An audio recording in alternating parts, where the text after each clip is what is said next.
běží. Takže nezdar lidi, dneska tady máme další lovení tornád, tentokrát ale ne v Dominator 4, nebo půjdeme si zase zalovit v Dominator 4. Jak se to načítat? Ale tak vezmeme Dominator 1 2009 edici.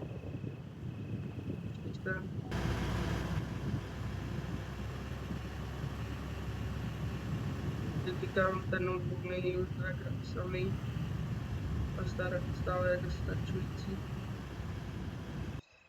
A něco vidíte taky, tady to je mý oblíbenou verzi Dominatoru 1.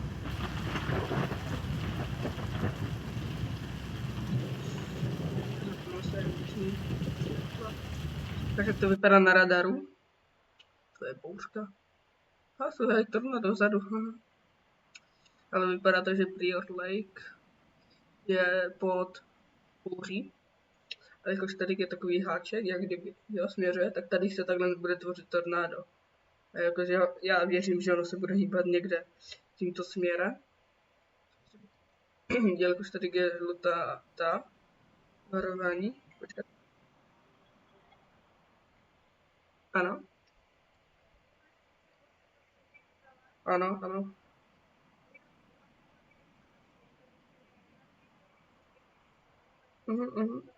Ano. Mám všechno.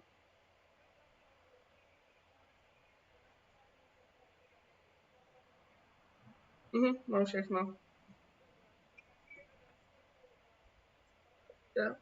Tak ahoj.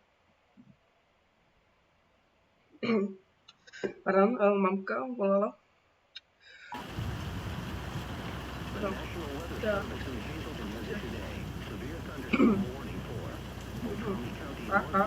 Jaký hráč k nám běží.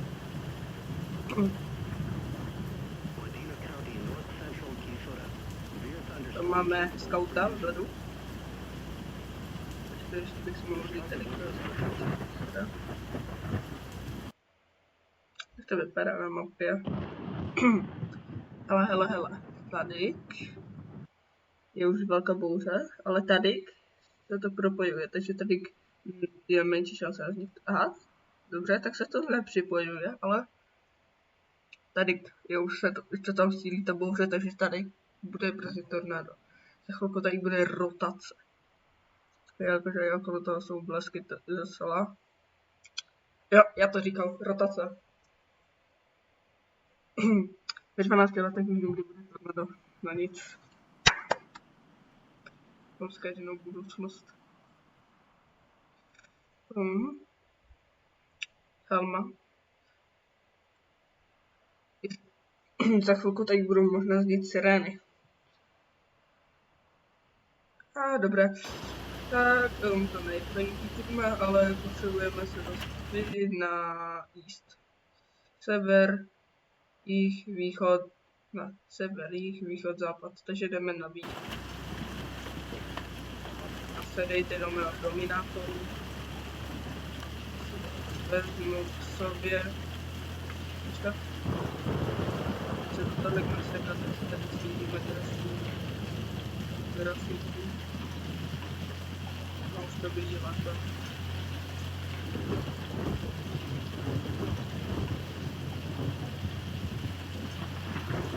To je zalovit v noci. Ukáž. Ale. No, jestli to má absolutní cenu. Lovit. Jelikož je noc a to tornádo se řídí směrem na mapu. Na konci. Jo, k tomu okraji. Ale bude to široké. Jo, to je široké tornádo. To je široké. Tady je to úplně široké. Jen pro představu. Tady, tato část. Tady, takto. Tak to je široké jak to Prior Lake. No. Takže my si přepneme zase tady. Nám tam nemáme tu oranžovou stavku.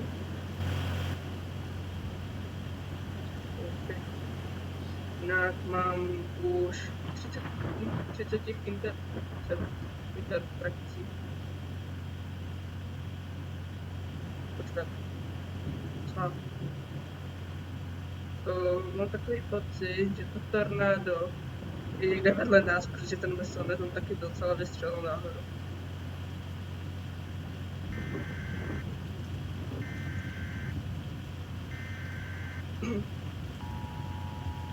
Dark Reaction. A jo, to tornádo, dobře. Očekávám, že proto z toho bude E5 až E4. Jakože na takovou šířku, aby to byla jen F2 až F3, tak to nedává moc smysl.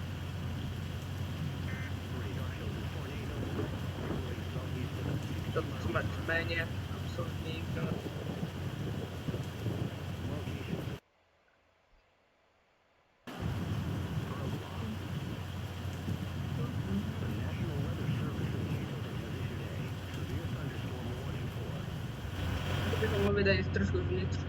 Cherokee County in north central Keysota. Wadena County in north central Keysota. No, tamto. Tamto je sražka mezi 65 a 75. Možná, ale ukazuje docela silný vítr. To je kolik na kilometry. 63.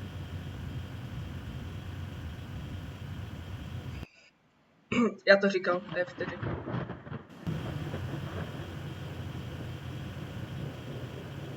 A tady bych asi měl odbočit. Jo, no.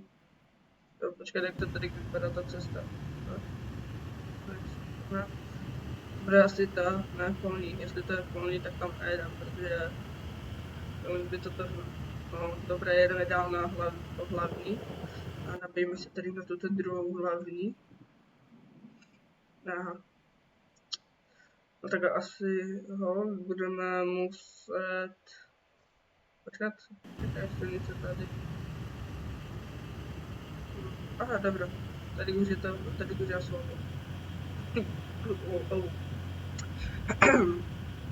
Dobře, aspoň něčemu jsou ty záblesky dobré. Právě to smetává město Vyrokua, takže doufám, že se všichni buď uklidili do bunkru, anebo se evakuovali.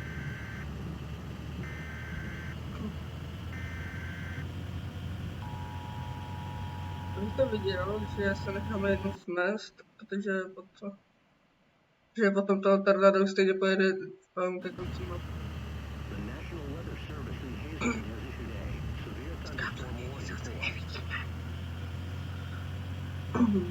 Dobře. Máme tady radar.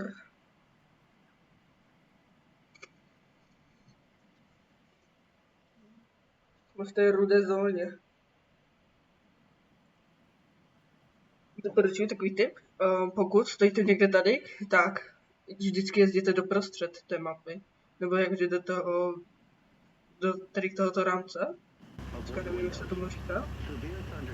Protože tam největší šance, že to tornádo se prožene přímo na vás. Ale pokud máte nějaké auto, jako třeba já jsem nedávno kupoval tady Dominator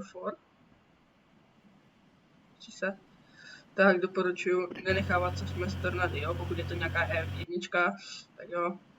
Ale v tomto případě je to F2, ani F1 nebude. Takovou šířku bych řekl, že to bude minimálně F2. Nemusíte nikdy věřit těmto mapám. Počkat. Trasa tornáda se změnila. A asi se zužilo, protože teďka je to tady trošku uší. Jsme na dobré cestě. Nějakým náhodním krásem.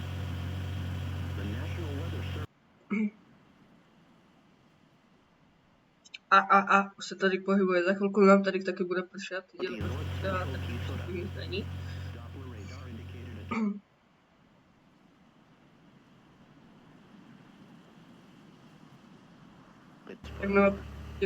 Jakmile bude soupat na samet, víme, že máme zasazovat a dávat proudy. are extremely difficult to see or confirm at night. Exactly. Thunderstorm warning for Za námi. Dobré, mám lístek. Heavy County in north central Tady. Kisota. Tornado inšel. National Weather Service Doppler radar indicated a severe thunderstorm capable of producing damage big copper. A MK může taky chci otevřít radar.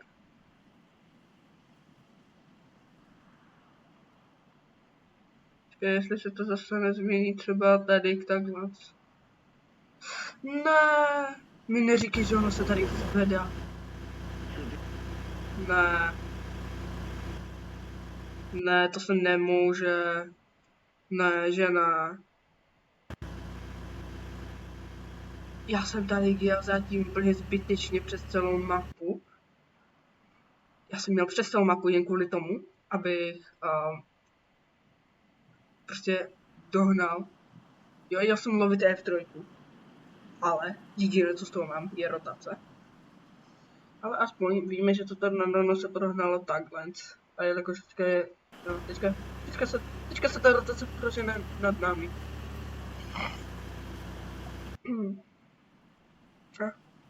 Úplně to zmizelo.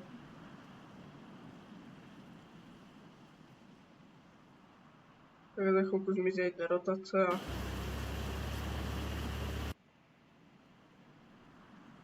Aspoň. Ale to tornádo se stejně ještě může stále položit. Takže vždycky, když se tornádo zvedne a udělá se z něho rotace, nevěřte tomu, může se zase položit. Jo, ale teďka jsme zase tady, v této části, kde není...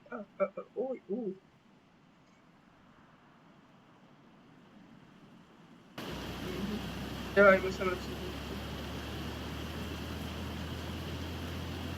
Jo, klesanec. Klesanec. No. Čiže teď toto já skutečně vydám všem. Už to skončilo tragédií. Ale alespoň víme, že lovení tornád někdy je neúspěšné. Takže já se zkusím tady toto video editovat co nejlíp. Jako se to trošku sekalo, tak nevím, jestli si to budu sekat tady po tom, co to edituju. No, takže uvidíme se příště, čus.